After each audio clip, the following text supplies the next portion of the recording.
সকালবেলা ঘুম থেকে উঠে ভাবছিলাম কি রান্না করব। ভাবতে ভাবতে দেখলাম যে আমি একটা গাছ লাগিয়েছিলাম পুঁইশাক, আর ওই গাছে ভালোই বেশ কিছু পাতা হয়েছে, তার উপরে বিচি হয়েছে। তো ভাবলাম যে চিংড়ি মাছ আছে, এগুলো দিয়ে শাক ভাজি করি। তো সব কিছু কেটে বেছে ধুয়ে রান্না বসিয়ে দিলাম।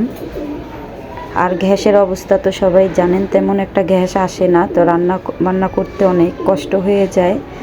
তারপরও চেষ্টা করি দুপুরের ভিতরে রান্না শেষ করার জন্য।